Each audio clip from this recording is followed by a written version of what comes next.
Morning everybody, very good morning and welcome to వెలుగు paper analysis. ఇవాళ వెలుగు paper లో బ్యానర్ ఐటమ్, రాష్ట్రంలో కొత్త పార్టీ ఎవరు పెడతారు, ఎప్పుడు పెడతారు, అసలు ఎందుకు కేసీఆర్ కొత్త పార్టీ గురించి మాట్లాడారు, పార్టీ పెట్టడం అంటే అంత ఈజీ కాదని చెప్పి ఎందుకు కామెంట్స్ చేశారు, దాని గురించి ఇంట్రెస్టింగ్ ఆర్టికల్ చూద్దాం. కాంగ్రెస్ లో పోటాపోటీ పాదయాత్రలు నడుస్తున్నాయండి. దాని గురించి వార్త. స్కూళ్లలో శానిటైజేషన్ ఫీజులు ఆల్రెడీ లేని క్లాస్ లో కూడా ఫీజులు కట్టాలని ఇబ్బంది పెడతారు. దాంతో పాటు ఇప్పుడు క్లీనింగ్ కి దానికి సంబంధించింది కూడా మన మీదే, పేరెంట్స్ మీద వేస్తున్న పరిస్థితి. అండ్ 171 మంది మిస్సింగ్. ఉత్తరాఖండ్ జల విలయంలో 26 మంది బాడీస్ ఇప్పటిదాకా దొరికాయండి. ఇంకా 171 మెంబర్స్ కోసం వెతుకులాట కొనసాగుతోంది. దాని గురించిన వార్త. హైదరాబాద్ లో హై రైజ్ ట్రెండ్, ఏటేటా మల్టీ స్టోరీ బిల్డింగ్స్ హైదరాబాద్ లో పెరుగుతున్న పరిస్థితి. సో ఇలాంటి బోలెడని వార్తలు వచ్చాయి వెలుగు పేపర్ లో. వెలుగు పేపర్ తీసుకొని నేను వచ్చాను, మీరు కూడా వచ్చేయండి. V6 ఫేస్బుక్ పేజ్ లోకి వెళ్ళి షేర్ కొట్టి ఫోన్ పక్కన పెట్టండి, మీకు వార్తలన్నీ వినిపించేస్తా. ఇంకా అస్సలు కబుర్లు చెప్పుకుండా నేను స్టార్ట్ చేస్తున్నా, మీరు కూడా షేర్ కొట్టండి. మనం మాస్టర్ హెడ్ పక్కన ప్రధాని మోడీ నిన్న రాజ్యసభలో మాట్లాడుతూ చెప్పిన మాట ఒకసారి చూద్దాం. ఆందోళన జీవితో జర భద్రం అంటారు. దేశంలో నిరసన మీద బతికే ప్రొఫెషనల్ ప్రొటెస్టర్స్, వాళ్ళని ఆందోళన జీవులు అని చెప్పన్నారు. వాళ్ళు తయారయ్యారు, ప్రతి ఉద్యమం పైన వాళ్ళు వాడుతున్నారు, వాళ్ళతో జాగ్రత్తగా ఉండాలి. అగ్రికల్చర్ రిఫార్మ్స్ అవసరం అని చెప్పి మాజీ ప్రధాని మన్మోహన్ సింగ్ కూడా అన్నారు. ఆయన అప్పట్లో చెప్పింది ఇప్పుడు మేము అమలు చేస్తున్నాం.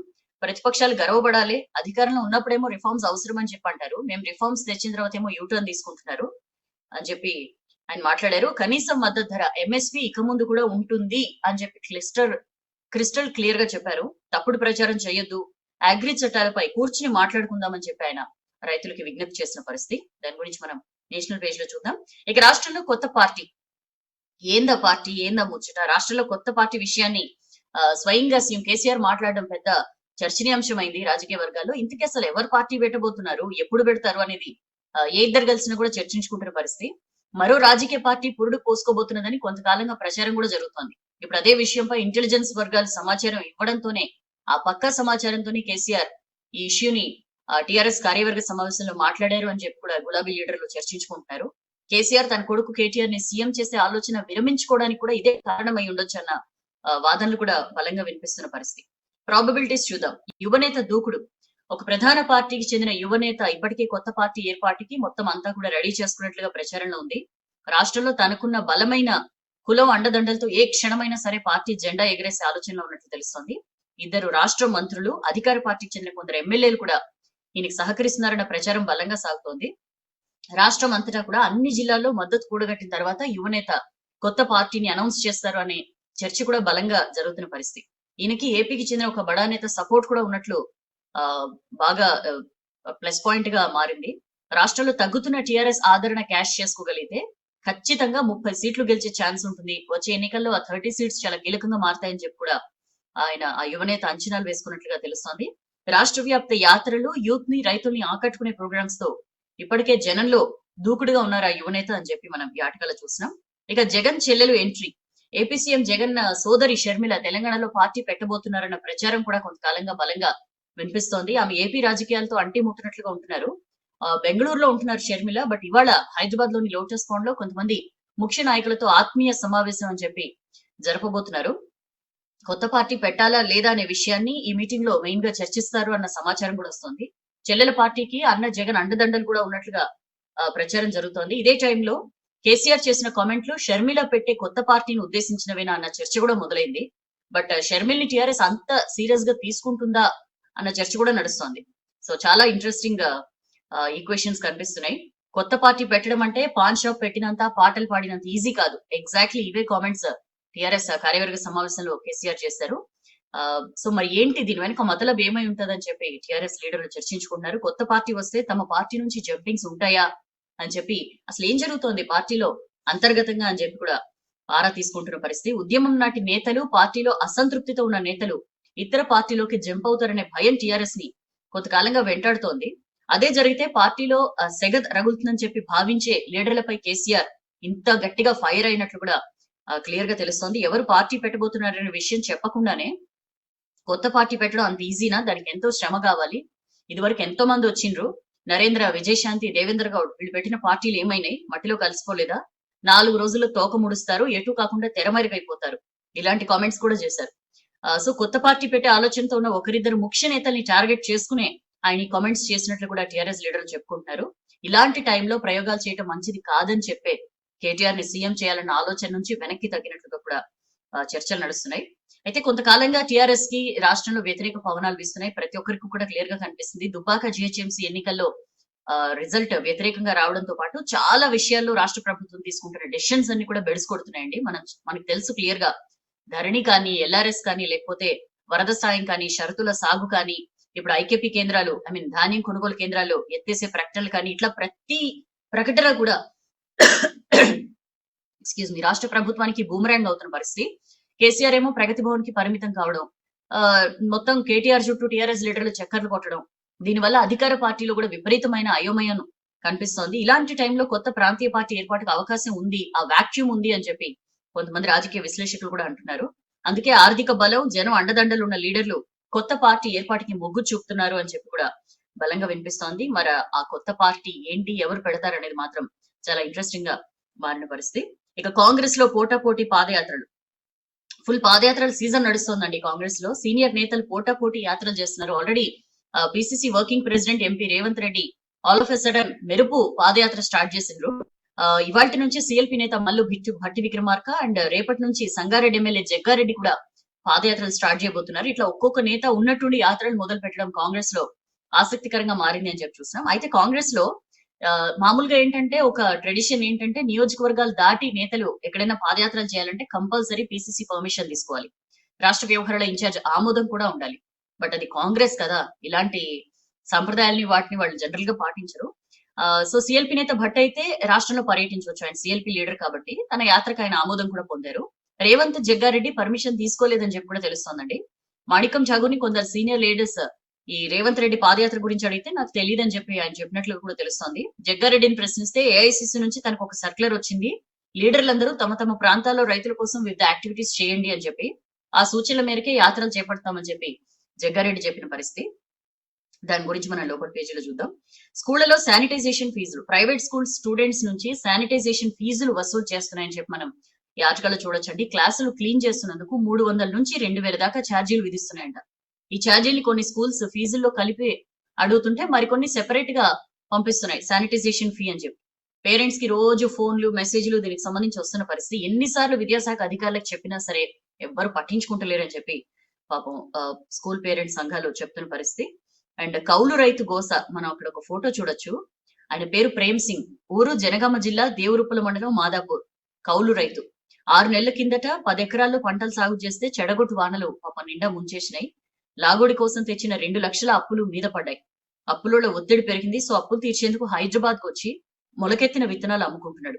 ఇట్లా తన గోస మొత్తాన్ని ఫ్లెక్సీలో రాసి గోడ కట్టి రోజు పొద్దుగాల ఓయూ క్యాంపస్ లో పగలు సాయంత్రం వేర్వేరు చోట్ల విత్తనాలు అమ్ముకుంటున్నాడు అని చెప్పి మనం ఫోటోలో చూడొచ్చు. ఇది మన రాష్ట్రాల్లో రైతుల దీనస్థితి. అక్కడ ఒక ఫోటో చూడొచ్చు మనం, ధౌలీగంగ నదిలో పేరుకుపోయిన బురద. అక్కడ 171 మంది ఆచూకీ, గంగమ్మ విలయంలో చిక్కుకున్న 171 మంది ఆచూకీ ఇంకా తెలియలేదండి. దాని గురించి ఇంకా రెస్క్యూ ఆప్స్ కొనసాగుతున్నాయి. అండ్ హైదరాబాద్ లో high rise trend. Knight Frank consultant branch director Samson Arthur చెప్తున్నారు, సిటీలో కొన్నేళ్లుగా హై రైజ్ బిల్డింగ్ల హవా నడుస్తోంది. వేరే నగరాలతో పోలిస్తే ఇక్కడ ఫ్లోర్ స్పేస్ నిష్పత్తిలో పరిమితులు లేవు. ఫైర్, ఎయిర్పోర్ట్ అథారిటీ లాంటి సంస్థల క్లియరెన్స్ కూడా వస్తే హై రైజ్ నిర్మాణానికి అనుమతులు వచ్చే అవకాశం ఉంటుంది. కొనుగోలుదారుల ఆసక్తి, ప్రైమ్ ఏరియా, ల్యాండ్ రేట్ ని బట్టి బిల్డింగ్స్ కట్టేందుకు పెద్ద పెద్ద కంపెనీలు ఇంపార్టెన్స్ ఇస్తున్నాయని చెప్తున్నారు. కొంతకాలంగా హైదరాబాద్ లో హై రైజ్ బిల్డింగ్స్ ట్రెండ్ బాగా పెరుగుతోంది. బాగా యాక్చువల్లీ హైదరాబాద్ చుట్టుపక్కల విపరీతంగా ల్యాండ్ బ్యాంక్ ఉన్నా సరే రేట్లు మాత్రం ఎవరికి కూడా రీచ్ లో లేవు. అందుకని చెప్పి వాళ్ళ డిమాండ్ కి తగ్గట్లు సిటీ చుట్టూ కూడా స్కై స్క్రేపర్స్ బాగా పెరుగుతున్నాయి. 20 అంతస్తులకు మించిన మల్టీ స్టోరీ బిల్డింగ్స్ సిటీలో ఇప్పటికే 70కి పైగా ఉన్నాయి. ఏడాదిలో మరో 10 బిల్డింగ్స్ రెడీ అవుతున్నాయని చెప్పి మనం ఈ ఆర్టికల్ చూసినాం. 10 ఏళ్ల కిందటే స్టార్ట్ అయిందండి ఇది. అయితే అవి అంతగా అందుబాటులోకి రాలేదు. బట్ ఇప్పుడు గ్రాడ్యువల్ గా అవి బాగా పెరుగుతున్న పరిస్థితి. మనం సెకండ్ పేజ్ లో దానికి సంబంధించిన కంటిన్యూషన్ ఆర్టికల్ చూద్దాం. సో ఏటా భూముల రేట్లు పెరుగుతుండడంతో అపార్ట్మెంట్ కల్చర్ బాగా పెరిగింది. సెకండ్ పేజ్ లో ఉన్నాం మనం. 2014 లో 23 ఎకరాల విస్తీర్ణంలో స్టార్ట్ చేసిన 30 అంతస్తుల బిల్డింగ్ రియల్ రంగంలో మల్టీ స్టోరీ బిల్డింగ్స్ కి కొత్త డిమాండ్ తీసుకొచ్చింది. అప్పటి నుంచి మెల్లమెల్లగా ఈ అపార్ట్మెంట్ హై రైజ్ అపార్ట్మెంట్స్ కి డిమాండ్ పెరిగింది అని చెప్పి చూస్తున్నాం. ఇప్పటి వరకు 42 ఫ్లోర్స్ బిల్డింగ్ అతి పెద్దది కాగా తాజాగా 44 ఫ్లోర్స్ కి అనుమతి ఇచ్చారు మున్సిపల్ అధికారులు. 20కి మించి ఫ్లోర్లు ఉన్న బిల్డింగ్లు 70 దాటే ఇప్పటిదాకా అని చెప్పి చూస్తున్నాం. అయితే ఐటీ హబ్ కి అడ్డా అయిన హైటెక్ సిటీ చుట్టూ కూడా ఈ హైరైజ్ బిల్డింగ్స్ ఎక్కువగా కనిపిస్తున్నాయి. వేరే రాష్ట్రాలు విదేశాల నుంచి వచ్చిన వాళ్ళు కోర్ సిటీ కన్నా కూడా హైటెక్ సిటీ, ఫినాన్షియల్ డిస్ట్రిక్ట్, మాదాపూర్ ఈ ఏరియాస్ లో ఉండడానికి, ఎందుకంటే వాళ్ళకి కనెక్టివిటీ ఉంటది కాబట్టి ఎక్కువగా ఇష్టపడుతున్నారు. సో ఆ ప్రాంతాల్లోనే ఈ కమర్షియల్ కానీ, రెసిడెన్షియల్ కానీ, గేటెడ్ కమ్యూనిటీస్ కానీ బాగా పెరుగుతున్నాయి. సో డిమాండ్ తో పాటు భూముల రేట్లు కూడా బాగా పెరగడంతో ఉన్న కొద్ది ప్లేస్ లోనే అన్ని ఎమ్యూనిటీస్ ఉండేలాగా ఈ హైరైజ్ బిల్డింగ్స్ కడుతున్నారు అని చెప్పి చూస్తున్నాం. సిటీలో ల్యాంకో హిల్స్ 23 ఫ్లోర్లతో భారీ రెసిడెన్షియల్ ప్రాజెక్ట్ 2011 లో వచ్చింది. ఆ తర్వాత ఏఎస్ రావు నగర్ లో 23 ఫ్లోర్లతో వచ్చింది. ఆ, కపిల్ నిర్మాణ సంస్థ అదే ఏడాది 23 ఫ్లోర్లతో హైరైజ్ కమర్షియల్ బిల్డింగ్ పనులు మొదలుపెట్టింది. ఇప్పటి వరకు సిటీలో ఎత్తైన బిల్డింగ్ 42 అంతస్తుల లోధా బెలెజా అండి. ముంబై సంస్థ హైటెక్ సిటీ కూకట్పల్లి మార్గంలో దీన్ని కట్టింది. ఇప్పుడు బెంగళూరుకు చెందిన సుమధుర సంస్థ 44 ఫ్లోర్ల బిల్డింగ్ కి అనుమతి పొందింది అని చెప్పి కూడా చూసినాం. ఈ అన్ని ప్రాంతాలని అనుసంధానించే లింక్ రోడ్లు ఓఆర్ఆర్ కి రెండు వైపులా 5 కిలోమీటర్ల మేర విస్తరించడంతో అక్కడ హైరైజ్ బిల్డింగ్స్ కి బాగా డిమాండ్ పెరుగుతోంది అని చెప్పి మనం చూసినాం. క్రెడాయ్ తెలంగాణ ప్రెసిడెంట్ రామచంద్రారెడ్డి చెప్తున్నారు, అపార్ట్మెంట్ లో హైరైజ్ కల్చర్ పెరుగుతోంది. బిల్డర్ కు తక్కువ ప్లేస్ లోనే ఎక్కువ ఫ్లోర్లతో ఫ్లాట్స్ కట్టే వెసులుబాటు ఉంటుంది. ఈ బిల్డింగ్ లో సౌలతులు కూడా అట్లనే ఉంటున్నాయి. ల్యాండ్ ప్రైస్ పెరుగుతుండడం హైరైజ్ బిల్డింగ్స్ కి డిమాండ్ పెరగడానికి మరో కారణం అని చెప్పి చెప్తున్నారు. సో స్కూళ్లలో sanitization fees first page continuation చూసినాం.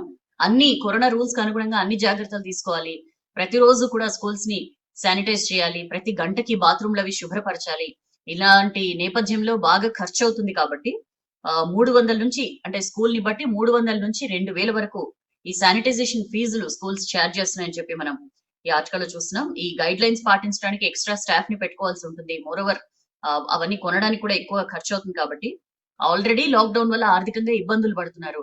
ఇలాంటి పేరెంట్స్ మీద ఫీజులు మొత్తం కట్టండి జీవో ఉన్నా సరే 46 దాన్ని ఏ స్కూల్ కూడా పట్టించుకోలేదు. మొత్తం ఫీజులు కట్టండి లేకపోతే ఎగ్జామ్స్ రాయనివ్వమని చెప్పి ఇట్లాంటి బెదిరింపులకు స్కూల్స్ కి పాల్పడుతున్నా సరే దీని మీద ఎవ్వరూ దృష్టి పెట్టరు. వీటన్నిటితో పాటు ఇంకా మూలిగే నక్కపై అంటారు కదా, అట్లా ఇదొక అదనపు భారం వచ్చి పడింది పేరెంట్స్ మీద. సేఫ్టీ ప్రికాషన్స్ పేరుతో ఒక ప్రైవేట్ స్కూల్లో చదివే 9th క్లాస్ స్టూడెంట్ ఏడాదికి 38,400 ఫీజు కడితే ఇప్పుడు అదనంగా శానిటైజేషన్ ఖర్చు కింద 600 కలిపి 39,000 వసూలు చేస్తున్నారట. అండ్ ఆన్లైన్ క్లాసుల సమయంలో డ్యూ ఉన్న అమౌంట్ ని క్లియర్ చేస్తేనే ఎగ్జామ్స్ కి అనుమతిస్తామని చెప్పి చెప్తున్నారు. ఎంత దారుణమైన పరిస్థితి. నాగేశ్వరరావు అనే పేరెంట్ చెప్తున్నారు, మెహదీపట్నంలో ప్రైవేట్ స్కూల్లో మా అమ్మాయి 10th క్లాస్ చదువుతోంది. స్కూల్ రీఓపెన్ అయ్యాక క్లాసులకు వెళ్తోంది. స్కూల్లో సేఫ్టీ ప్రికాషన్స్, క్లాసుల్లో శానిటైజేషన్ తదితర ఖర్చుల్ని కూడా మా మీద వేస్తున్నారు. ఇప్పటిదాకా ఫీజులో సగం కట్టాను. స్కూల్ ఓపెన్ అయింది కాబట్టి మొత్తం కట్టాలని మెసేజ్లు పెడుతున్నారు. కరోనా స్పెషల్ ఛార్జీలు అని చెప్పి 500 రూపాయలు వసూలు చేస్తున్నారు. ఇట్లా మొత్తం దోపిడీకి పాల్పడుతున్నాయి ప్రైవేట్ స్కూల్స్ అని చెప్పి చూస్తున్నాం. హైదరాబాద్ సిటీలో 1184 ఉన్నాయండి private high schools. 9th class పిల్లలు 55,450 మంది, 10th క్లాస్ వాళ్ళు 58,609 మంది ఉన్నారు. ఇప్పుడు 10th క్లాస్ లో 70 to 80%, 9th క్లాస్ లో 50 to 60% వెళ్తున్నారు స్కూల్స్ కి. సో ఫుల్ ఫీజు కట్టాలని చెప్పి పేరెంట్స్ కి స్టాఫ్ ఫోన్లు, మెసేజ్లు అవి ఇస్తున్నారు. ఇవన్నీ క్లియర్ చేయాలి, అప్పుడే క్లాసులు చెప్తామని చెప్పి కూడా చాలా చోట్ల హెచ్చరిస్తున్న పరిస్థితి. హిమాయత్ నగర్ పేరెంట్ రవీందర్ అంటున్నారు, కాల్స్ విపరీతంగా పెరిగిపోతున్నాయి, కట్టండి ఫీజు అని చెప్పి. దానికి తోడు లాక్డౌన్ లో ఉద్యోగం పోయింది, చాలా ఆర్థిక సమస్యలు ఉన్నాయి, ఈ టైంలో ఎట్లా కట్టేది ఇంత భారమైన ఫీజులు అని చెప్పి. Hyderabad schools parents association joint secretary Venkat అంటున్నారు, ఎన్నిసార్లు దీని మీద ఫిర్యాదు చేసినా సరే ఎడ్యుకేషన్ అధికారులు ఎవ్వరు కూడా స్పందించట్లేదు. ఎంతో మంది పేరెంట్స్ బాగా కుంగిపోతున్నారు ఈ ప్రెషర్ కి తట్టుకోలేక. ఏం చేసినా సరే ప్రాబ్లం సాల్వ్ కావడం లేదు అని చెప్పి. మరి ఏం చేస్తుందో ప్రభుత్వం ఎవరికి తెలియదు. ఇక అదే పేజ్ లో ఈడబ్ల్యూఎస్ రిజర్వేషన్లపై జీవో వచ్చిందండి. అగ్రవర్ణ పేదలకి ఉద్యోగాలు, అడ్మిషన్స్ లో 10% రిజర్వేషన్స్ కల్పిస్తూ రాష్ట్ర ప్రభుత్వం నిర్ణయం తీసుకుంది. దీని మీద సిఎస్ సోమేష్ కుమార్ నిన్న జీవో నెంబర్ 33 ని రిలీజ్ చేశారు. మైనారిటీ ఇన్స్టిట్యూషన్స్ మినహా ఎయిడెడ్, అన్ఎయిడెడ్ తో పాటు అన్ని ప్రైవేట్, ప్రభుత్వ ఇన్స్టిట్యూషన్స్ లో ఈడబ్ల్యూఎస్ రిజర్వేషన్స్ వర్తిస్తాయని చెప్పి కూడా ఇందులో పేర్కొన్నారు. దాని గురించిన వార్త. హఫీజ్పేట భూములు సర్కారు ఎట్లయితే అని చెప్పి హైకోర్టు క్వశ్చన్ చేసింది. హక్కు లేదని తేలినా నిషేధిత ల్యాండ్స్ లిస్ట్ లో ఎట్లా పెడతారని చెప్పి అడిగింది.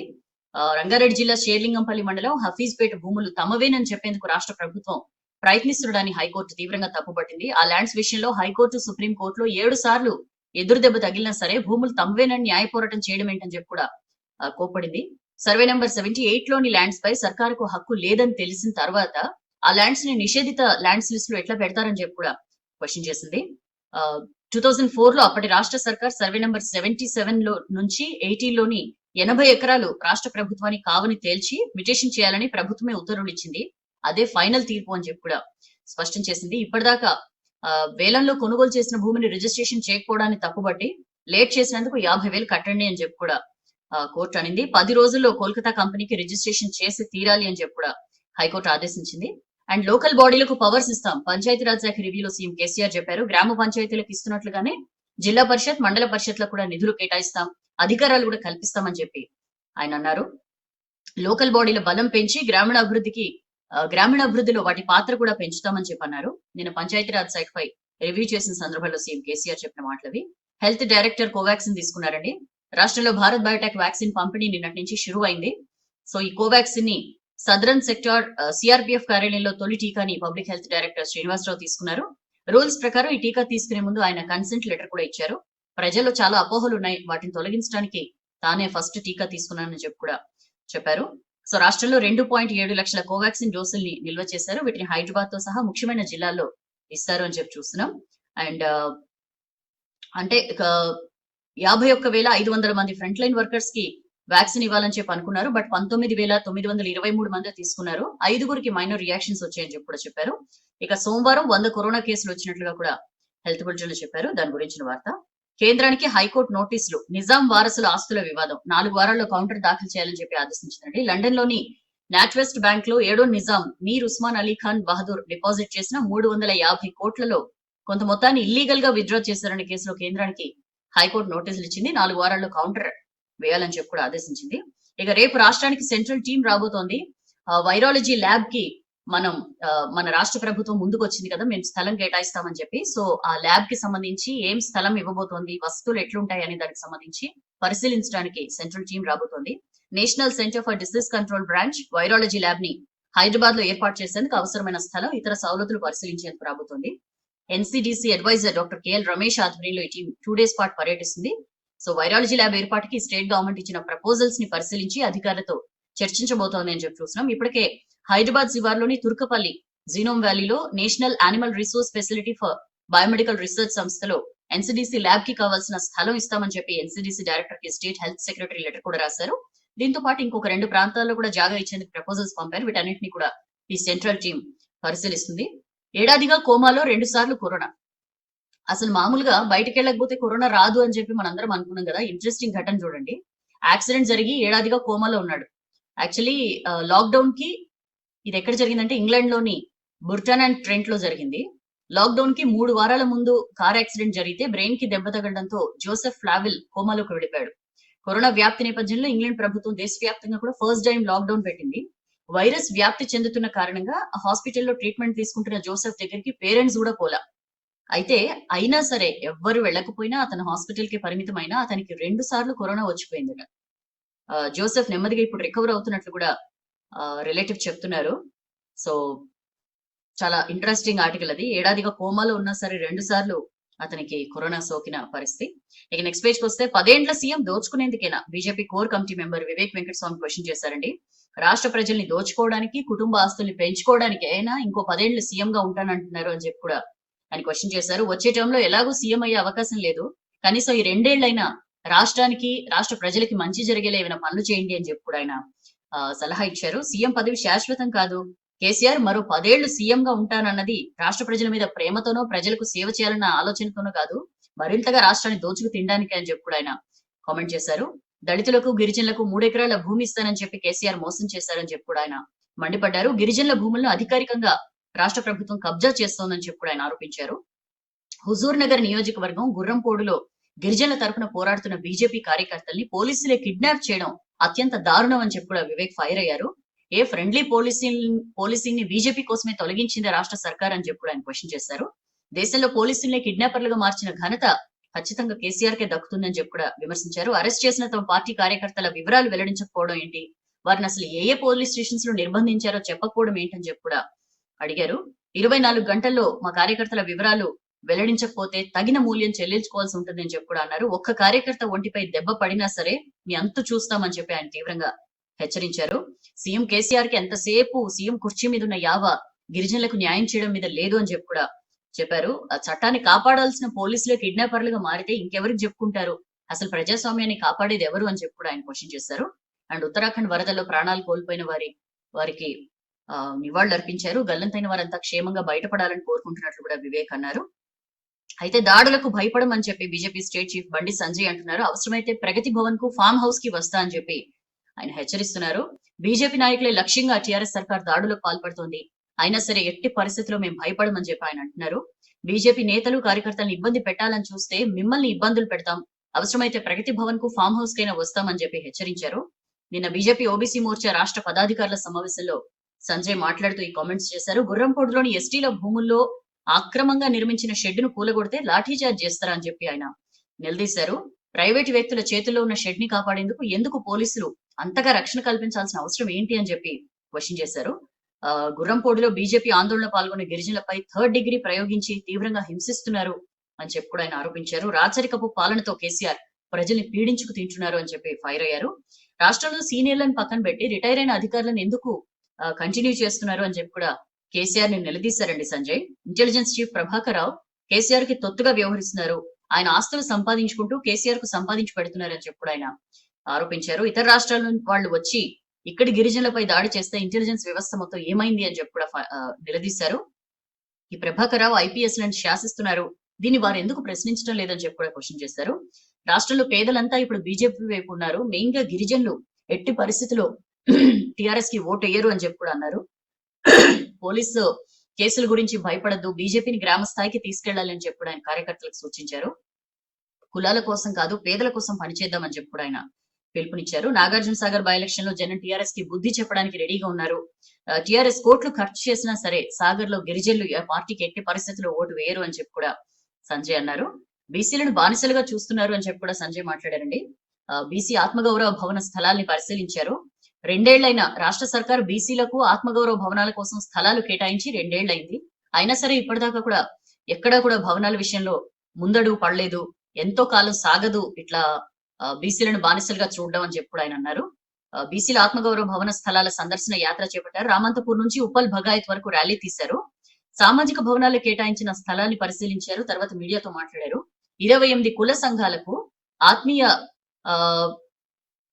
ఆత్మగౌరవ భవనాలు నిర్మిస్తామని చెప్పి అన్నారు. బట్ ఏవి ప్రగతి భవన్ మాత్రం 100 రోజుల్లో కట్టుకున్నారు. ఈ భవనాలు కట్టడానికి టైం రాలేదా అని చెప్పి కూడా ఆయన క్వశ్చన్ చేశారు. ఇన్ని రకాలుగా బీసీలకు అన్యాయం జరుగుతున్నా సరే బీసీ మంత్రులు కానీ ఎమ్మెల్యేలు కానీ మాట్లాడకపోవడం ఏంటి అని చెప్పి కూడా ఆయన క్వశ్చన్ చేశారు. ఎన్నికల టైంలోనే కేసీఆర్ కి బీసీలు గుర్తుకొస్తారు, కుల సంఘాలు గుర్తుకొస్తాయి. సాగర్ ఎలక్షన్స్ వస్తున్నాయి కాబట్టే యాదవులు గిరిజనులు గుర్తుకొచ్చారు అని చెప్పి కూడా సంజయ్ విమర్శించారు. ఇప్పటికే కుల వృత్తులు మొత్తం నాశనం చేసిండ్రు. గొర్రెలు బర్రెల పేరుతో ప్రవేశపెట్టిన పథకంలో పెద్ద స్కామ్ ఉంది, త్వరలోనే దాన్ని బయటకు తీస్తామని చెప్పి కూడా అన్నారు. పవిత్రమైన సీఎం పదవిని కాలిగోటుతో పోల్చారు, ఇంతకంటే దారుణం ఉంటుందా? ఆ పదవి కోసం మరి ఎందుకు ఆయన ఆరాట పడుతున్నారు అని చెప్పి కూడా సంజయ్ క్వశ్చన్ చేశారు. దాని గురించిన వార్త. అది భరోసా కాదు వంచన యాత్ర అంటున్నారు టీఆర్ఎస్ ఎమ్మెల్యే సైదిరెడ్డి. బీజేపీ నేతలు ఏదైతే సూర్యాపేట జిల్లాలోని గుర్రంపోడులో చేపట్టిన గిరిజన భరోసా యాత్ర ఉందో అది ఒక వంచన యాత్ర అని చెప్పి హుజూర్ నగర్ టీఆర్ఎస్ ఎమ్మెల్యే సైదిరెడ్డి అన్నారు. అందులో లోకల్స్ ఎవరూ లేరు, యాత్ర ఎందుకు పెట్టారో వారికి తెలియదు అని చెప్పి కూడా అన్నారు. కావాలని చెప్పి నాగార్జున సాగర్ లో ఓట్ల కోసమే బీజేపీ డ్రామాలు ఆడుతోందని చెప్పి కూడా అన్నారు. అసలు సర్వే నెంబర్ 540 గురించి ఎవరికైనా తెలుసా? ఎవరైనా తెలిస్తే చెప్పాలి బీజేపీ లీడర్స్ అని చెప్పి కూడా అన్నారు. పిసిసి చీఫ్ ఉత్తమ్ తో కుమ్మక్కై BJP state president Bandi Sanjay ఇదంతా చేస్తున్నారు. సంజయ్ చేసిన ఆరోపణలు నిజమని నిరూపిస్తే తాను రాజీనామా చేస్తాను ఎమ్మెల్యే పదవికి అని చెప్పి కూడా ఆయన కామెంట్ చేశారు. దాని గురించిన వార్త. తెలంగాణలో 40 హైవేలు పూర్తి చేశామని చెప్పి రాజ్యసభలో కేంద్ర మంత్రి నితిన్ గడ్కరీ చెప్పారండి. రాజ్యసభలో ఎంపీ జీవీఎల్ నరసింహరావు అడిగిన క్వశ్చన్ కి ఆయన సమాధానం చెప్పారు. గడిచిన 7.5 ఏళ్లలో తెలంగాణ వ్యాప్తంగా 40 నేషనల్ హైవేస్ ని పూర్తి చేశాం, మరో 32 ప్రాజెక్ట్స్ ఆన్గోయింగ్ ప్రాజెక్ట్స్ ఉన్నాయని చెప్పి అన్నారు. 2014 నాటికి ఉమ్మడి ఏపీలో 6,590 కిలోమీటర్ల మేర హైవేస్ ఉంటే ఇప్పుడు తెలంగాణలోనే 3,974 మేర రోడ్లు అభివృద్ధి చేశామని చెప్పి కూడా అన్నారు. తెలంగాణకి 1,475 కోట్లు కాంపా నిధులు ఇచ్చామన్నారు. ఉర్దూ వర్సిటీ వీసీ నియామకం ప్రాసెస్ లో ఉందని చెప్పారు. స్వదేశీ దర్శన్లో 3 ప్రాజెక్టులు ఇచ్చామని చెప్పి కూడా ఆయన కేటాయింపులకు సంబంధించి చెప్పారు. అండ్ ఎంపీ సంతోష్ అండతోనే కబ్జాలు, దాని గురించి చెప్పుకునే ముందు మా పార్టీ నేతల్ని పోలీసులు కిడ్నాప్ చేసిండ్రు, వెంటనే వాళ్ళని కోర్టులో హాజరుపరచాలని చెప్పి బీజేపీ డిమాండ్ చేస్తోందండి. బీజేపీ రాష్ట్ర నేతలు ప్రేమేందర్ రెడ్డి, రాకేష్ రెడ్డి, హుస్సేన్ నాయక్ ఆరోపించారు. సూర్యాపేట జిల్లా బీజేపీ అధ్యక్షుడిని మరికొందరు పార్టీ నాయకుల్ని ఆదివారం అర్ధరాత్రి పోలీసులు కిడ్నాప్ చేసి తీసుకెళ్లారు. ఇప్పటిదాకా వాళ్ళ ఆచూకీ తెలియడం లేదని చెప్పి వీళ్ళు ఆందోళన వ్యక్తం చేశారు. గుర్రంపోడులో ఎలాంటి హక్కులు లేని భూమికి పోలీసులను ఎట్లా కాపలా పెడతారని చెప్పి కూడా వాళ్ళు క్వశ్చన్ చేశారు. పోలీసుల చెరలో ఉన్న తమ పార్టీ నాయకుల్ని వెంటనే కోర్టు ముందు హాజరుపరచాలి అని చెప్పి కూడా వాళ్ళు జిల్లా ఎస్పీని కోరారు. వెంటనే సీఎం కేసీఆర్ దీని మీద రెస్పాండ్ అవ్వాలని చెప్పి కూడా డిమాండ్ చేశారు. ఒకవేళ వాళ్ళని కోర్టులో హాజరుపరచకపోతే ఇవాళ సూర్యాపేట జిల్లా బంద్కు పిలుపునిస్తామని చెప్పి కూడా వాళ్ళు హెచ్చరించారు. దాని గురించిన వార్త. ఇక ఎంపీ సంతోష్ అండతోనే కబ్జాలు. సో తాను ఎమ్మెల్యేగా ఉన్నంత కాలం కూడా ఈ మఠంపల్లి భూముల జోలికి ఎవరూ రాలేదు. హుజూర్ నగర్ లో టీఆర్ఎస్ గెలిచిన తర్వాతనే ఈ వేలాది ఎకరాలు కబ్జా గురయ్యాయని చెప్పి టీపీసీసీ చీఫ్ ఉత్తమ్ ఆరోపించారు. నిన్న గాంధీ భవన్ లో ఆయన ఎమ్మెల్సీ జీవన్ రెడ్డి, పొన్నం ప్రభాకర్ తో కలిసి మీడియాతో మాట్లాడారు. మఠంపల్లి భూముల వివాదంలో రాజ్యసభ సభ్యుడు సంతోష్ కుమార్ జోక్యం ఉంది. ఆయన ఒత్తిడి వల్లే జిల్లా అధికారులు ఎలాంటి చర్య తీసుకోవట్లేదని చెప్పి కూడా ఆయన కామెంట్ చేశారు. వివాదాస్పద భూములకు సంబంధించి ఆఫీసర్లకు ఎన్నో సార్లు చెప్పినా సరే ఎవరు కూడా స్పందించట్లేదు అని చెప్పి అంటున్నారు. ఆ భూములు తమవేనన్న గిరిజనులపై టీఆర్ఎస్ నాయకులు రౌడీలా దాడులు చేస్తున్నారు. కేసీఆర్ అవినీతి పరుడని పదే పదే బీజేపీ నేతలు ఆరోపిస్తున్నారు. మరి ఆయన మీద ఎందుకు సిబిఐ ఎంక్వైరీ చేయించట్లేదు అని చెప్పి క్వశ్చన్. హుజూర్ నగర్ లో గిరిజనుల భూములు కాపాడేందుకు ఉత్తమ్ ఎంతో కాలంగా పోరాటం చేస్తున్నారని చెప్పి జీవన్ రెడ్డి అన్నారు. దాని గురించిన వార్త. అండ్ జాబ్స్ కోసం పోరాడాలి, ఉద్యోగాల కోసం ఉద్యమించాలని చెప్పి నిరుద్యోగులకి అలాగే స్టూడెంట్స్ కి సీఎల్పీ నేత భట్టి విక్రమార్క పిలుపునిచ్చారండి. కేసీఆర్ రాష్ట్రంలో మళ్లీ భూస్వామ్య వ్యవస్థని తీసుకురావాలని ప్రయత్నిస్తున్నారు. తెలంగాణ ఆకాంక్షల్ని పక్కన పెట్టి కేవలం కుటుంబ సభ్యుల కోసం, కుటుంబ ఆస్తులు పెంచుకోవడం కోసం, పదవుల ఆకాంక్షతోనే ఆయన ముందుకు సాగుతున్నారని చెప్పి విమర్శించారు. 7 ఏళ్ల కేసీఆర్ పాలనలో ఆగమైన విద్యార్థి నిరుద్యోగ బతుకులు అనే అంశానికి సంబంధించి ఓయూ రీసెర్చ్ స్కాలర్స్ ఆధ్వర్యంలో ఆర్ట్స్ కాలేజ్ దగ్గర సదస్సు జరిగింది. అందులో భట్టి కామెంట్స్ చేశారు. ఏ లక్ష్యాలతో రాష్ట్రాన్ని తెచ్చుకున్నామో అవన్నీ ఎట్టుపోయాయని చెప్పి కూడా క్వశ్చన్ చేశారు. రాష్ట్రంలో ప్రశ్నించే గొంతులను అణచేస్తున్నారు. ఫైట్ ఫర్ ఎ జాబ్ నినాదాన్ని ముందుకు తీసుకెళ్లాలి అని చెప్పి కూడా ఆయన విద్యార్థులకి పిలుపునిచ్చారు.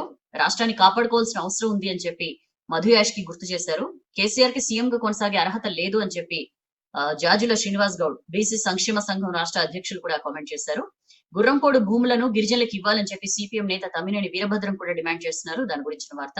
యూనివర్సిటీలపై సర్కార్ కుట్రకు పాల్పడుతోంది అని చెప్పి ఓయూ నుంచి చలో ప్రగతి భవన్ కార్యక్రమం చేపట్టారు స్టూడెంట్స్. వెంటనే వీసీలతో పాటు స్టాఫ్ ని నియమించాలి అని చెప్పి కూడా డిమాండ్ చేశారు. ఇరు వర్గాల మధ్య తోపులాట జరిగింది. కార్యక్రమంలో భాగంగా పోలీసులు స్టూడెంట్స్ ని అరెస్ట్ చేసి ఓయూపీఎస్ కి తరలించిన పరిస్థితి. దాని గురించిన వార్త. ఇక నెక్స్ట్ పేజ్ కి వస్తే ఎంఎంటీఎస్ రైళ్లు స్టార్ట్ చేయండి అని చెప్పి సీఎం కేసీఆర్ కి కేంద్ర మంత్రి కిషన్ రెడ్డి లెటర్ రాశారండి. రాష్ట్ర ప్రభుత్వం చొరవ చూపాలి. కరోనా వల్ల నిలిచిపోయిన ఎంఎంటీఎస్ రైళ్లు ఇప్పటికి కూడా స్టార్ట్ కాలేదు. దీనివల్ల ఎంతో మంది చాలా తక్కువ రేటుకే ఎంతో మంది సుదూర ప్రాంతాలకి జర్నీ చేసే ఎంఎంటీఎస్ రైళ్లు నడవకపోవడంతో చాలా మంది ఇబ్బందులు పడుతున్నారు అని చెప్పి అంటున్నారు. ముంబైలో అక్కడి సర్కార్ రిక్వెస్ట్ మేరకు లోకల్ ట్రైన్స్ ని రైల్వే శాఖ స్టార్ట్ చేసింది. అట్లనే రాష్ట్ర ప్రభుత్వం కూడా చొరవ తీసుకుని ఎంఎంటీఎస్ రైళ్లు నడిపేలాగా రైల్వే శాఖకి రిక్వెస్ట్ పెట్టాలి అని చెప్పి కూడా ఆయన కోరారు. కేసీఆర్ ని బర్తరఫ్ చేయాలని చెప్పి ఎంపీ అరవింద్ ఫైర్ అయ్యారు. నిన్న ఢిల్లీ విజయ్ చౌక్ లో అరవింద్ మీడియాతో మాట్లాడారు. సీఎం కేసీఆర్ అసలు ఏ హక్కుతో ఎమ్మెల్యేలని బెదిరిస్తున్నారు? ఎమ్మెల్యేలు ఎన్నుకుంటేనే కదా సీఎం అయ్యారు కేసీఆర్ అని చెప్పి కూడా ఆయన విమర్శించారు. సీఎం కుర్చీ అంటే పార్టీ అధ్యక్ష పదవి కాదని చెప్పి గుర్తుంచుకోవాలి. అసలు కార్యవర్గ సమావేశంలో ఆయన ఎమ్మెల్యేల మీద చేసిన కామెంట్స్ ఏంటి అని చెప్పి కూడా ఆయన క్వశ్చన్ చేశారు. 3 నెలల నుంచి గులాబీ లీడర్లు తెగ డ్రామా చేశారు. కేటీఆర్ కాబోయే సీఎం అని చెప్పి దానికి తెరపడింది అని చెప్పి కూడా ఆయన అన్నారు. ప్రజల్లో పార్టీలో కేసీఆర్ పై కాన్ఫిడెన్స్ తగ్గడం, ఆయన ఫ్యామిలీపై విరక్తి పెరగడం వల్ల ఇప్పుడు ఈ పరిస్థితి వచ్చింది అని చెప్పి కూడా కామెంట్ చేశారు. ఏ కర్రు కాల్చి వాత పెడతానని చెప్పి అన్నారు. అట్లా పెట్టడానికి ఎమ్మెల్యేలు ఏమైనా బర్లు ఎడ్ల అని చెప్పి కూడా ఆయన నిలదీశారు. ఎమ్మెల్యేలు అంటే జనం ఎన్నుకున్న ప్రజాప్రతినిధులు, ఈ విషయం గుర్తుంచుకోండి అని చెప్పి కూడా అన్నారు. ఇదే ఇష్యూపై గవర్నర్ తమిళిసైకి లెటర్ రాసినట్లు కూడా అరవింద్ చెప్పారు. మతి స్థిమితం కోల్పోయారు. మొత్తం ఫ్యామిలీలో అంతా అంతర్గతంగా బోల్డని గొడవలు జరుగుతున్నాయి. దానికి తోడు బయట కూడా జనం నుంచి విపరీతమైన వ్యతిరేకత వ్యక్తమవుతోంది కేసీఆర్ కి. ఈ టైంలో మెంటల్ బ్యాలెన్స్ తప్పే ఇలాంటి విచిత్రమైన కామెంట్స్ చేశారు కార్యవర్గ సమావేశంలో అని చెప్పి కూడా ఆయన మాట్లాడారు. అరవింద్ బండకేసి కొడతా, తోలు తీస్తా అని చెప్పి ఎమ్మెల్యేలపై చూపించారు ఆ ప్రతాపం అంతా అని చెప్పి కూడా ఆయన అన్నారు. ఇదంతా కూడా రాజ్యాంగాన్ని ఉల్లంఘించడమే అని చెప్పి కూడా అరవింద్ పేర్కొన్నారు. కేటీఆర్ మాట్లాడిస్తేనే ఎమ్మెల్యేలు మాట్లాడారు, అంతే తప్ప ఎమ్మెల్యేలు ఏం తప్పు చేశారు అని చెప్పి కూడా అరవింద్ క్వశ్చన్ చేశారు. సో గవర్నరే రాష్ట్రాన్ని కాపాడాలని చెప్పి కూడా ఆయన లెటర్ రాసినట్లు చెప్పారు. ఈ మధ్య దుబ్బాక జిహెచ్ఎంసీ ఎలక్షన్స్ లో టీఆర్ఎస్ ఓటమి తర్వాతనే ఎమ్మెల్యేలు మాట్లాడడం మొదలైంది. ఎంపీటీసీ నుంచి ఎమ్మెల్యే వరకు ప్రతి ఒక్కరూ కేసీఆర్ పాలనకి వ్యతిరేకంగా మాట్లాడుతున్నారు. సో ఎవరైనా సరే అసమ్మతికి దిగుతారని చెప్పి కేసీఆర్ భయపడుతున్నారు. 2023లో కేసీఆర్ ను ప్రజలు బండకేసి ఉతుకుతారని చెప్పి కూడా కామెంట్ చేశారు. ఇక సీఎం మారితే గనక ఆ కుర్చీలో కూర్చోగల క్వాలిటీ ఒక ఈటెల రాజేందర్ కి మాత్రమే ఉన్నాయని చెప్పి కూడా అరవింద్ మాట్లాడారు. బీసీ సంఘాలు కూడా ఇదే నిర్ణయాన్ని వినిపించాయని చెప్పి కూడా అరవింద్ గుర్తు చేశారు. మేడం మా జీతాలు ఇప్పించండి అని చెప్పి Telangana schools, technical colleges employees association రాష్ట్ర అధ్యక్షులు సంతోష్ కుమార్ నిన్న గవర్నర్ ని కలిసి వినతి పత్రం ఇచ్చారు. రాష్ట్రంలో ప్రైవేట్ విద్యా సంస్థలు పనిచేస్తున్న లెక్చరర్లకి, టీచర్లకి మేనేజ్మెంట్లు జీతాలు ఇచ్చేలా చూడాలి అని చెప్పి ఆయన ఆ వినతి పత్రంలో కోరారు. ఆన్లైన్ లో ఫ్యాన్సీ నెంబర్లు రాష్ట్ర వ్యాప్తంగా కూడా ట్రాన్స్పోర్ట్ డిపార్ట్మెంట్ ఫ్యాన్సీ నెంబర్స్ ని అందుబాటులోకి తెచ్చిందండి. హైదరాబాద్ లోని 5 ఆర్టీఓ ఆఫీసుల్లో ఇప్పటికే అమలు. పారదర్శకంగా సులువుగా దీనివల్ల నెంబర్ల కేటాయింపు అని చెప్పి చూస్తున్నాం. ఎట్లా ఆన్లైన్ లో అంటే ఆన్లైన్ విధానంలో వెబ్సైట్ లో నెంబర్ సెలెక్ట్ చేసుకుని నెట్ బ్యాంకింగ్ తో డబ్బులు పే చేసేయచ్చు. ఇందుకోసం ప్రాసెసింగ్ ఫీజు చెల్లించాలి. ఆ బిడ్డింగ్ లో నెంబర్ దక్కకపోతే డబ్బులు మనకి రీఫండ్ ఇచ్చేస్తారు. ఎంతమంది అయినా బిడ్డింగ్ లో పార్టిసిపేట్ చేయొచ్చు. ప్రతి సిరీస్ కి నిర్దిష్ట సమయం ఇచ్చి బిడ్స్ క్లోజ్ చేస్తారు. అప్పటి వరకు ఎవరికైతే ఎక్కువ బిడ్ వేస్తారో వారికే నెంబర్ వస్తుంది. ఎవరికి ఎంత రేట్ గా ఫ్యాన్సీ నెంబర్ దక్కిందో ఆన్లైన్ లో కూడా మనం చెక్ చేసుకోవచ్చు. ఈ మధ్య చాలా మంది ఫ్యాన్సీ నెంబర్స్ పై విపరీతమైన ఇంట్రెస్ట్ చూపిస్తున్నారు. ఎంత డబ్బులైనా సరే ఖర్చు పెట్టడానికి వెనుకాడట్ల, న్యూమరాలజీ అని, క్రేజ్ కోసం అని, ఇట్లా రకరకాల రీజన్స్ తో. అయితే ఫ్యాన్సీ నెంబర్ల కేటాయింపుపై చాలా ఆరోపణలు ఉన్నాయి. రాజకీయ నేతలు గాని, సెలబ్రిటీస్ కానీ అధికారుల అండదండలతో చాలా తక్కువ రేట్ కే ఇచ్చేస్తున్నారు ఫ్యాన్సీ నెంబర్స్ అన్న ఆరోపణలు కూడా ఉన్నాయి. సో ఆన్లైన్ లో ఈ బిడ్డింగ్ విధానం తీసుకొచ్చారు. తొలి విడతగా పోయినేడాది హైదరాబాద్ లోని ఖైరతాబాద్, బండ్లగూడ, మలక్పేట, సికింద్రాబాద్, మెహదీపట్నం ఆర్టీఏ కార్యాలయాల్లో దీన్ని అమల్లోకి తెచ్చారు. ఇది సక్సెస్ అవ్వడంతో రాష్ట్ర వ్యాప్తంగా కూడా దీన్ని అమల్లోకి తెచ్చారు అని చెప్పి చూస్తున్నాం. ఇప్పటి వరకు ఫ్యాన్సీ నెంబర్ కావాలంటే ఖచ్చితంగా ఆర్టీఏ ఆఫీస్ కి వెళ్లాల్సిందే. అక్కడ నెంబర్లను డిస్ప్లే చేస్తారు, వెబ్సైట్ లో కూడా పెడతారు. నెంబర్ డిమాండ్ బట్టి రేటు నిర్ణయిస్తారు. నచ్చిన నెంబర్ తో వినియోగదారులు డీడీ తీయాల్సి ఉంటుంది. ఒక్కరే అప్లై చేసుకుంటే ప్రాబ్లం ఉండేది కాదు. ఎక్కువ మంది ఉంటే వేలం వేస్తారు. వేలంలో ఎక్కువ సొమ్ముకు ఎవరు పాడితే వారికి ఆ నెంబర్ దక్కుతుంది. అయితే ఒకవేళ ఒకరిద్దరు పోటీలో ఉంటే వాళ్ళ మధ్య సెటిల్మెంట్స్ చేస్తున్నారని చెప్పి కూడా జరుగుతున్న పరిస్థితి. సో ఇక నుంచి ఆన్లైన్ లో ఫ్యాన్సీ నెంబర్లు అని చెప్పి మనం ఈ ఆర్టికల్ లో చూస్తున్నాం. ఈడబ్ల్యూఎస్ రిజర్వేషన్లు రాజ్యాంగ వ్యతిరేకం అని చెప్పి Bahujan class teachers association state president కృష్ణుడు అన్నారు. పెద్ద కులాల పేదలకు 10% రిజర్వేషన్స్ ఇవ్వడం కరెక్ట్ కాదు అని చెప్పి దాని గురించిన వార్త. చలి మరింత పెరిగిపోయిందండి. ఆల్మోస్ట్ 4 నుంచి 8 డిగ్రీల మేర రాత్రి టెంపరేచర్స్ పడిపోయాయి. మామూలుగా జనవరి ఆఖరి నుంచి చలి తగ్గుతూ ఉంటుంది. బట్ ఈసారి మాత్రం ఫిబ్రవరిలో మళ్ళీ బాగా చలి పెరిగిన పరిస్థితి. దాని గురించిన వార్త. సీఎం కేసీఆర్ కి ఇంటి పంచాయతీ, రైతుల్ని పట్టించుకునే టైం ఏది అని చెప్పి PCC working president Revanth question చేశారు. ప్రగతి భవన్ లో విస్తృత స్థాయి సమావేశం పెడితే ఏదైనా రైతుల గురించి మాట్లాడతారేమోనని చెప్పి అనుకున్నాం. బట్ ఆయన కేసీఆర్, కేటీఆర్ తండ్రి కొడుకుల కుర్చీ పంచాయతీ వీటిని సెటిల్ చేసుకోవడానికే కార్యవర్గ సమావేశాన్ని వాడుకున్నారు అని చెప్పి రేవంత్ మాట్లాడారు. కేటీఆర్ ఎక్కడ ఔరంగజేబ్ లో మారి తన పోస్ట్ కి ఎసరు పెడతాడోనని చెప్పి కేసీఆర్ లో భయం కనిపిస్తోంది. కేసీఆర్ కి ఇంటి పంచాయతీనే సరిపోతోంది, ఇంకా రైతుల గురించి ఆయన ఎక్కడ పట్టించుకుంటారని చెప్పి కూడా రేవంత్ నిలదీశారు. రాజీవ్ రైతు భరోసా పాదయాత్రలో భాగంగా నిన్న నాగర్ కర్నూలు జిల్లా ఉప్పునుంతల్లో ఆయన మీడియాతో మాట్లాడారు. దక్షిణ తెలంగాణను ఎడారిగా మార్చేస్తారు, పాలమూరు పడావు పెడతారు, పోతిరెడ్డిపాడు కమర్షియల్ ఎఫెక్ట్ తెలంగాణ ప్రాజెక్టుల మీద పడుతోంది. కాళేశ్వరానికి 75,000 కోట్లు ఖర్చు చేశారు, పాలమూరుకు నిధులు ఇవ్వరు. ఏపీ రాయలసీమ అక్రమ ప్రాజెక్టు మాట్లాడరు. కల్వకుర్తి, నెట్టెంపాడు, ఎస్ఎల్బీసీ ఇంకా ఎందుకు పూర్తి చేయరు? కమిషన్లు దొరికితే చాలుకునే వాళ్ళు అధికారంలో ఉంటే తెలంగాణ ఎడారి కాకి ఇంకేమైతుంది అని చెప్పి రేవంత్ క్వశ్చన్ చేశారు. రైతు చట్టాల్ని వ్యతిరేకిస్తూ అసెంబ్లీలో తీర్మానం చేయాలని చెప్పి కూడా కేసీఆర్ ఆయన డిమాండ్ చేశారు. కార్పొరేట్ కంపెనీలకు కట్టుబెడితే చూస్తూ ఊరుకోము, ఖచ్చితంగా రైతుల పక్షాన పోరాడతామని చెప్పి కూడా ఆయన మాట్లాడారు. ఇంకేముంది యుద్ధం చేస్తా ఢిల్లీ మీద అని చెప్పి అన్నారు కేసీఆర్. పోయి మోడీ, అమిత్ షాని కలిసి వచ్చిన తర్వాత ఎందుకు మాట మార్చారో చెప్పాలి అని చెప్పి కూడా రేవంత్ డిమాండ్ చేశారు. దాని గురించిన వార్త. రాష్ట్రం నుంచి పశ్చిమ బెంగాల్ కు పసుపు లోడ్ తో ఫస్ట్ కిసాన్ రైలు వెళ్ళిందండి. 10 పార్సిల్ వేగన్స్ తో 230 టన్నుల పొడి పసుపును ఈ ట్రైన్ లో లోడ్ చేశారు. దాని గురించిన వార్త. అన్ని హాస్టల్స్ ని రీస్టార్ట్ చేయాలని చెప్పి ఏబీవీపీ డిమాండ్ చేస్తోంది. దాని గురించిన వార్త. పువ్వాడ అధికారాన్ని దుర్వినియోగం చేస్తున్నారు అని చెప్పి employees union state president S Babu, general secretary Rajireddy ఆరోపించారు. యూనియన్ లో ఉనికే లేదని చెప్పి సీఎం చెప్తుంటే విభజించు పాలించు అనేలాగా కార్మిక వర్గంలో ఒక వర్గం వారితో కలిసి పువ్వాడ బిహేవ్ చేస్తున్నారని చెప్పి కూడా ఆయన కామెంట్ చేశారు. ఇక పాదయాత్రలు మనం ఫస్ట్ పేజ్ కంటిన్యూషన్ చూస్తున్నాం. రైతుల విషయంలో ఏఐసిసి పిలుపు మేరకు ధర్నాలు, నిరసనలు లాంటి 2-3 గంటల ప్రోగ్రామ్స్ చేసిన లీడర్స్ రోజుల తరబడి యాత్రలు చేపట్టడంతో క్యాడర్ ఒకవైపు సంతోషంగానే ఉన్నా మరోవైపు చర్చ కూడా నడుస్తోంది. ఎందుకు ఇట్లా పోటాపోటీ యాత్రలు చేస్తున్నారని చెప్పి. ఎప్పటి నుంచో కూడా కాంగ్రెస్ లీడర్స్ లో విపరీతమైన క్రేజ్ ఉంది పాదయాత్రలు చేయాలనేది. సందర్భం వచ్చినప్పుడల్లా సరే మేము యాత్రలు చేస్తామని చెప్పి మీడియాతో చెప్తూ ఉంటారు. భట్టి, రేవంత్ రెడ్డి, జగ్గారెడ్డితో పాటు ఎంపీ కోమటిరెడ్డి, మాజీ ఎంపీ విహెచ్ ఇలాంటి చాలా మంది నేతలు చాలా సందర్భాల్లో యాత్రల గురించి చెప్పిన పరిస్థితి. ఎందుకంటే యాత్రలు, పాదయాత్ర అంటే జనంతో కనెక్ట్ అవ్వడానికి అవకాశం ఉంటది కాబట్టి ఎక్కువగా ఈ క్రేజ్ కనిపిస్తోంది వీళ్ళలో. ఈ అసెంబ్లీ సమావేశాల కన్నా ముందే ప్రతిపక్ష నేతగా, సిఎల్పీ లీడర్ గా ప్రజా సమస్యలు తెలుసుకోవాలని చెప్పి యాత్రలు చేపడతారని చెప్పి భట్టి విక్రమార్క ఆల్రెడీ చెప్పారు. ఇదివరకు హాస్పిటళ్ల పరిస్థితిపై ఆయన యాత్ర కూడా చేశారు. కరోనా ఏర్పాట్లపై పరిశీలించారు కూడా. ఇప్పుడు రైతు సమస్యలను అడిగి తెలుసుకునేందుకు రైతులతో ముఖాముఖి కార్యక్రమం కూడా ప్లాన్ చేసుకున్నారు. 10 డేస్ బ్యాకే దీనికి సంబంధించిన షెడ్యూల్ కూడా రిలీజ్ చేశారు. ఈ నెల 9 నుంచి 21వ తేదీ వరకు పర్యటన చేపట్టనున్నట్లు కూడా ఆయన ప్రకటించారు. ఆదిలాబాద్ జిల్లా భీంసాగర్ గ్రామం నుంచి పాత ఖమ్మం జిల్లా మధిర వరకు యాత్ర నిర్వహించి రైతుల కష్ట సుఖాలు తెలుసుకోవాలని చెప్పి కూడా ఆయన డెసిషన్ తీసుకున్నారు. 11 కొత్త జిల్లాల మీదుగా ఆయన యాత్ర సాగుతుంది షెడ్యూల్ ప్రకారం. రేవంత్ మాత్రం అంటే భట్టి యాత్రకి ఇంకా 2 రోజులు ఉందనగానే ఆదివారం సడన్ గా రాజీవ్ రైతు భరోసా దీక్ష పేరిట ఏర్పాటు చేసిన సభలో పాదయాత్రగా మార్చేశారు. స్టేజ్ మీద ఉన్న లీడర్స్ అలాగే అక్కడున్న జనాల నుంచి వచ్చిన డిమాండ్ మేరకు పాదయాత్ర చేస్తానని చెప్పి ఆయన సడన్ గా అప్పటికప్పుడు టూర్ మొదలు పెట్టేశారు. ఫస్ట్ డే 9 కిలోమీటర్లు, రెండో రోజు అయిన నిన్న 11 కిలోమీటర్లు నడిచారు. 8 రోజుల పాటు సాగుతుంది యాత్ర. చివరిగా హైదరాబాద్ చేరుకోబోతోంది. ఇక ప్రగతి భవన్ కి జగ్గారెడ్డి పాదయాత్ర ప్లాన్ చేసుకున్నారండి. చాలా రోజులుగా అంటున్నారు. 10వ తేదీన దీనికి ముహూర్తం పెట్టుకున్నారు. పర్మిషన్ కోసం పోలీసులకి లెటర్ కూడా పెట్టారు. సదాశివపేట నుంచి సంగారెడ్డి, పటాన్చెరు, గచ్చిబౌలి, పంజగుట్ట మీదుగా ప్రగతి భవన్ వచ్చేందుకు ఆయన ప్లాన్ చేసుకున్నారు. వీళ్లే కాకుండా మరికొంతమంది నేతలు కూడా పాదయాత్రలకు రెడీగా ఉన్నట్లు చెప్తున్నారు. అయితే పిసిసి చీఫ్ ఉత్తమ్ ఏదైనా యాత్రలో పాల్గొంటారని చెప్పి కాంగ్రెస్ క్యాడర్ అనుకుంది. బట్ ఆయన నిన్న మధ్యాహ్నమే ఢిల్లీ బయలుదేరి వెళ్లిపోయారు పార్లమెంట్ సమావేశాల్లో పాల్గొనడానికి. దాని గురించిన వార్త. ఇక శశికళకు గ్రాండ్ వెల్కమ్ అండి. 4 ఏళ్ల తర్వాత శశికళ చిన్నమ్మ తిరిగి వచ్చింది. కాన్వాయ్ పై జనం పూల వర్షం కురిపించారు. బెంగళూరు నుంచి కృష్ణగిరి జిల్లాలోని అత్తిపల్లి దగ్గర తమిళనాడులోకి ఎంటర్ అవ్వగానే అభిమానులు, కార్యకర్తలు గ్రాండ్ వెల్కమ్ చెప్పారు. హోసూరులోని మరియమ్మన్ ఆలయంలో శశికళ ప్రత్యేక పూజలు చేశారు. జాన్ 27న జైలు నుంచి రిలీజ్ అయ్యారు.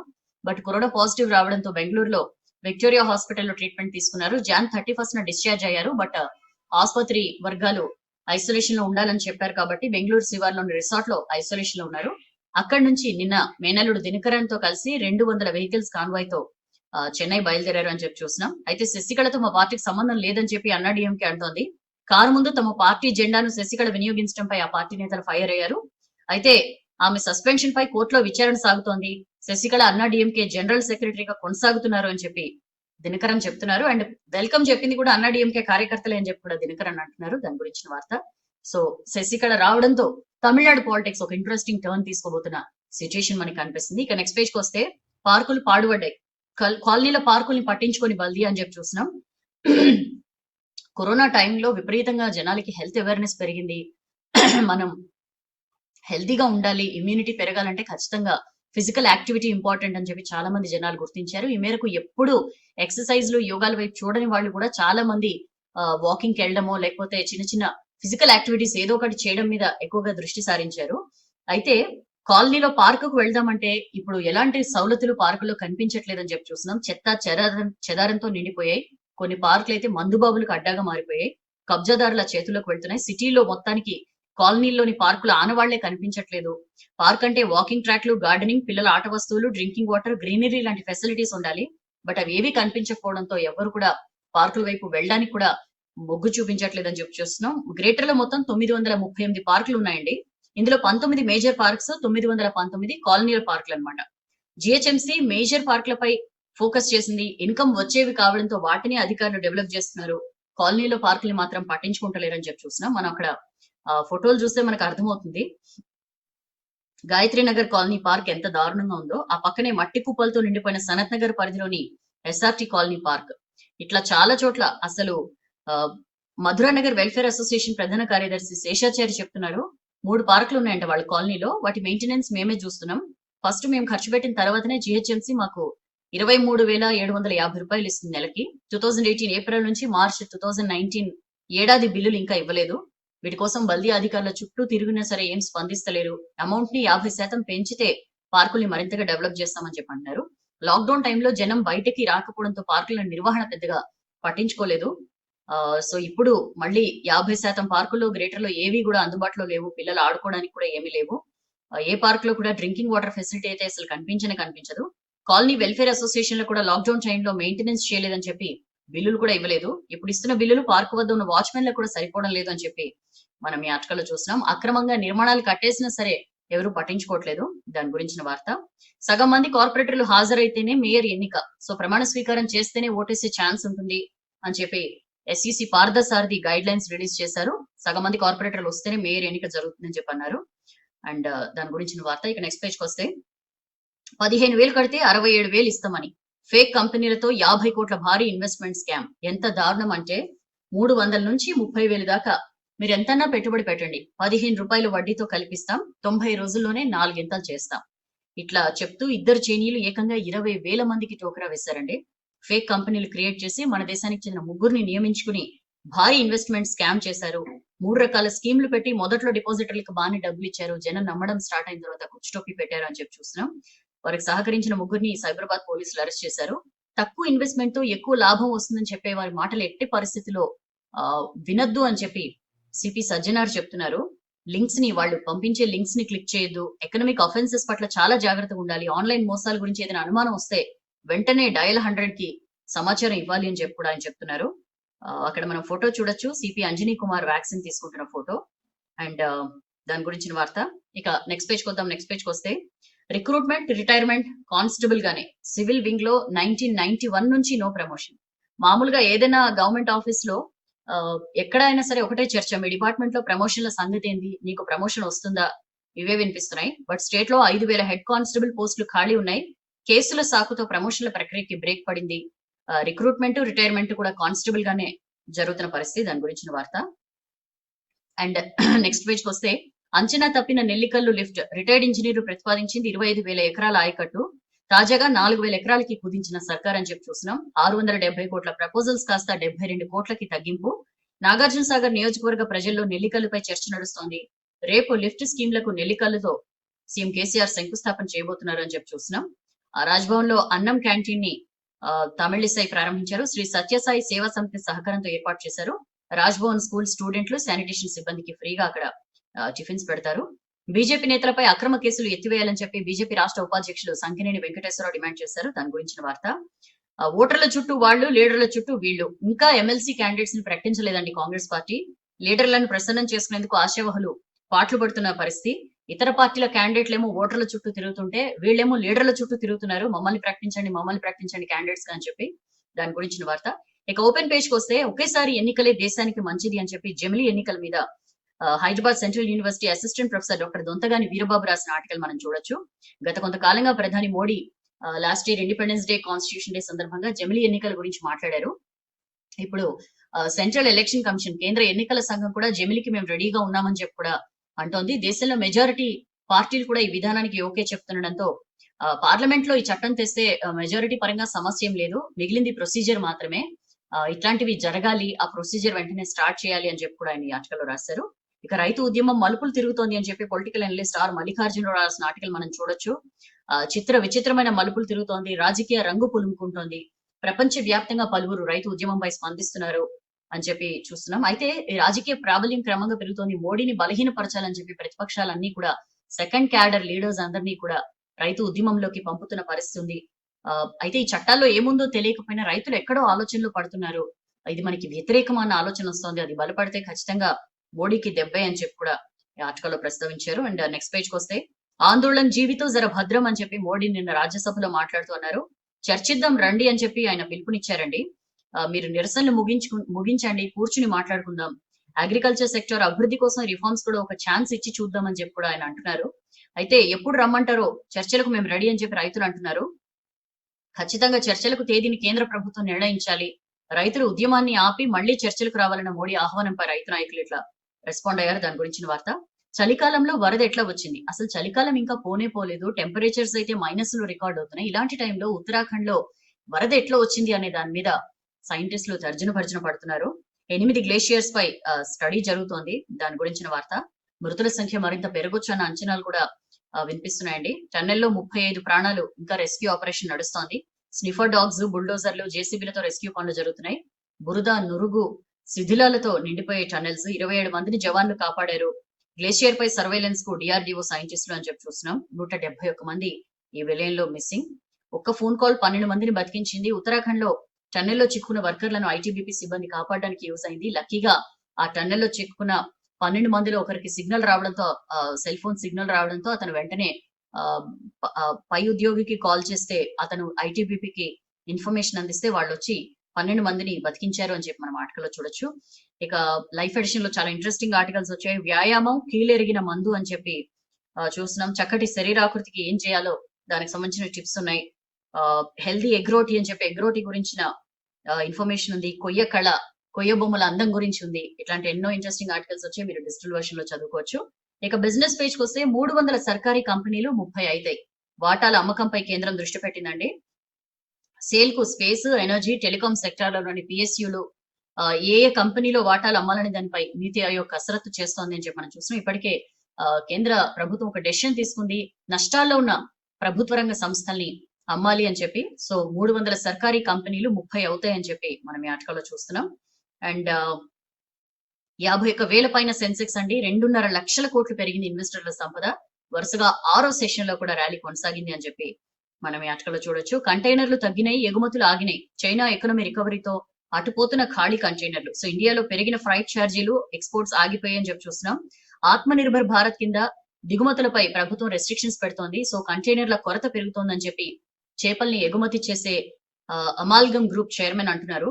అంతేకాకుండా చైనీస్ ఎకనామీ రికవరీ అవడంతో పెద్ద మొత్తంలో షిప్పింగ్ లైన్స్ చైనా పోర్ట్లకు వెళ్ళిపోతున్నాయని చెప్పి కూడా చెప్తున్నారు. మన దగ్గర ఫ్రైట్ ఛార్జీలు కూడా 3 రెట్లు పెరిగాయట. సో దీనికి సంబంధించిన వార్త ఇవ్వండి. ఇవాళ వెలుగు పేపర్ లో వచ్చిన వార్తలు, విశేషాలు. మీకు ఈ ప్రయత్నం నచ్చితే లైక్ చేయండి, బాగా నచ్చితే షేర్ చేయండి. బట్ రోజు వెయిట్ చేయండి. మార్నింగ్ 8కే వచ్చేస్తాను వెలుగు పేపర్ ని మీకు వినిపించడానికి. Thank you so much for your participation. Have a nice day. రేపు కలుద్దాం 8కి. This is Sowjanya signing of.